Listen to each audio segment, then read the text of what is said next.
Assalamualaikum, kita pernah bahas ya, betapa secara mainstreamnya dunia kesehatan di jalanan, itu ada persepsi yang keliru, salah kaprah soal kolesterol. Itu hasil check up kolesterol total dan LDL-nya tinggi gitu. Langsung galau, sambil nggak tahu, seringnya itu bahayanya itu apa, berat nggak sih?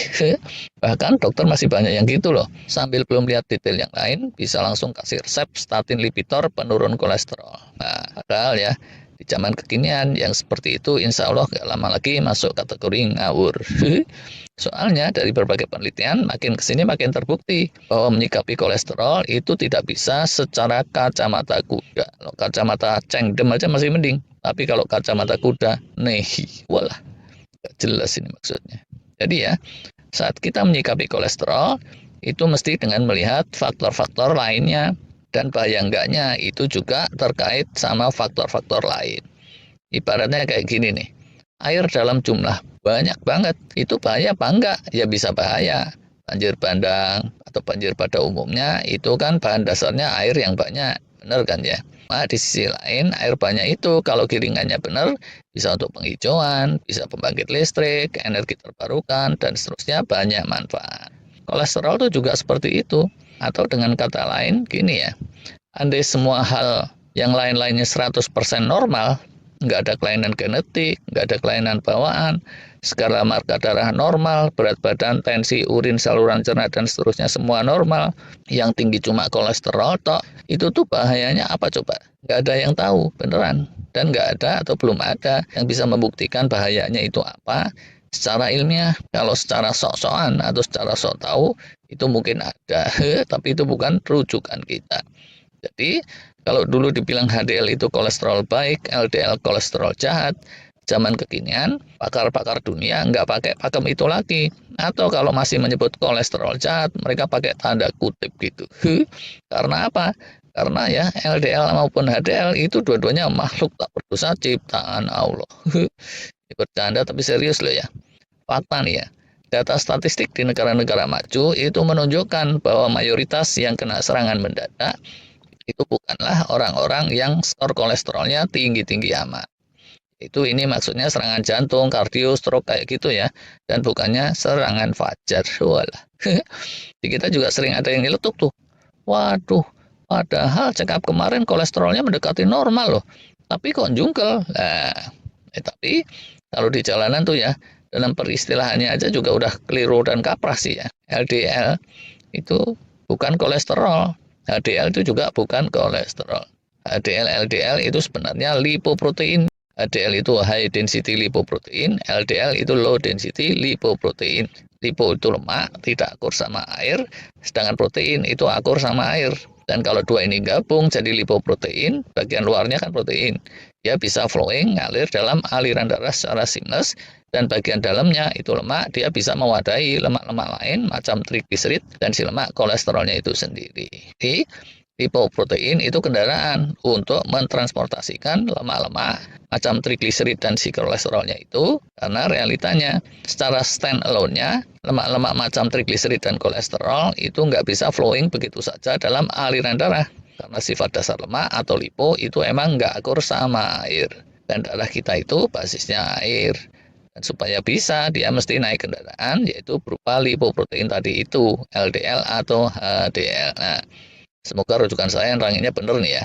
Jadi, lipoprotein kayak HDL, LDL itu bukan si kolesterolnya sendiri, dia cuma kendaraannya. Kayak itu loh, supir ugal-ugalan gitu ya. Biasanya dia mendadak kalem kalau dia lihat pos polisi, mobil polisi, atau dengar-dengar sirine polisi. Nah, padahal bisa aja itu di dalam mobil polisi, si polisinya bukan sedang awasin jalan, tapi sedang sibuk makan somai. Kayak gitu deh ilustrasinya. Semoga jelas nih. Jangan ditanyain itu tadi somainya belinya di mana. Saya nggak tahu. Oh alah, malah jadi ruwet. Sekarang fokus aja yuk ke LDL. Yang di jalanan secara kaprah dibilang kolesterol jahat. Lipoprotein LDL ini jenisnya itu ternyata banyak sebenarnya. Ibarat batu kerikil ya. Kita jalan di atas batu kerikil, kaki kita itu lecet apa enggak, itu tergantung kerikilnya kayak apa. Kalau kerikilnya itu fluffy gitu, keinjek dianya malah remuk, itu kaki kita oke-oke aja. Beda lagi kalau kerikilnya keras dan ceringis-ceringis. Wah, ceringis-ceringis ini bahasa Prancis. Tapi kerikil yang keras dan tajam pun itu bisa aman-aman saja kalau kita jalannya itu pakai sepatu tentara, ya kan? LDL kolesterol juga kayak gitu. Udah jenisnya beda-beda, konteks situasinya itu juga menentukan harmful atau tidaknya dia.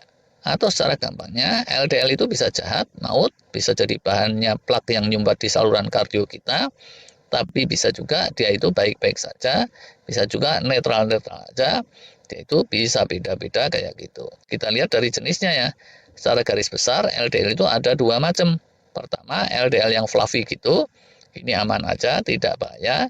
Dan kayak kerikil tadi itu, ada LDL yang padat tajam, dijuluki bulat LDL gitu sama para pakar. Bulat LDL inilah yang cenderung berpotensi jadi plak yang menyumbat di saluran kardiovaskuler manusia dan gorila.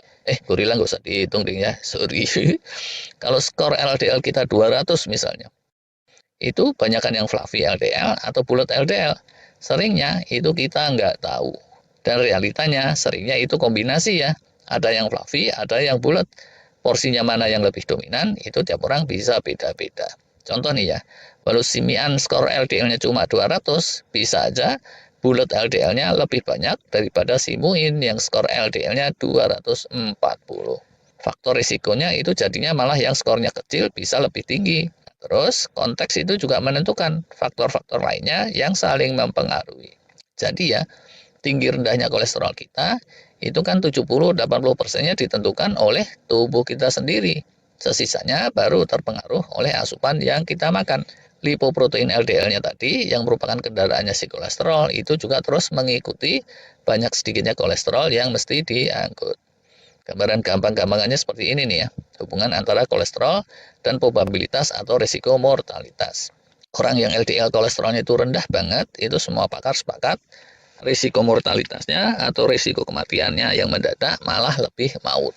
Nah, terus kalau yang berada di rentang sedang atau normal, yaitu normal menurut pakemnya lab-lab klinik dunia, itu secara umum dibilang risiko mortalitasnya ya udahlah aman. Tapi sebenarnya ini pun ada perkecualiannya juga, nanti kita tunjukin. Kalau LDL tinggi gimana? Nah, ini risiko mortalitasnya itu tergantung lagi sama konteks kondisi tubuh keseluruhan. Apakah ada situasi resistensi insulin atau sindrom metabolisme atau tidak? Kalau ada, lah ini bahaya. Makin tinggi LDL yang disertai sindrom metabolisme yang berat, itu bahayanya bisa makin menjadi-jadi dan biasanya otomatis itu LDL-nya pun didominasi oleh yang bulat LDL tadi. Sedangkan kalau bebas dari sindrom metabolisme, tidak ada resisten insulin juga, HDL-nya bagus, trigliserid rendah, gula darah terkendali, tensi terkendali, bobot terkendali, dan seterusnya, maka sebetulnya itu LDL yang tinggi aman-aman saja. Bahkan kondisi tertentu itu LDL yang tinggi dibutuhkan oleh tubuh dan bisa lebih aman daripada kalau LDL-nya sekedar di rentang normal. Ilustrasinya kayak gini nih. Kurang lebih pernah saya dengar di-sharing oleh Dr. Paul Saladino ya, yang mana dia itu merujuk lagi pada riset-riset para pakar yang sahih. Terus soal yang perkecualian tadi, itu untuk yang diet karnivor atau fasting kelas berat. Saat cadangan glikogennya udah terkurang, itu sebenarnya ya LDL yang tinggi bagi mereka relatif lebih aman daripada kalau LDL-nya pas-pasan di level sedang. Kalau tiba-tiba ada bahaya gitu ya, diuber serigala atau diuber oleh debt collector, itu yang LDL-nya tinggi kan bisa lebih lari hibrid tuh ya, daripada yang LDL-nya sekedar pas-pasan. Jadi lebih cenderung selamat. Grafiknya ini mungkin yang garis hitam tuh ya. Itu deh kira-kiranya. Next time bisa kita sambung lagi. Terima kasih.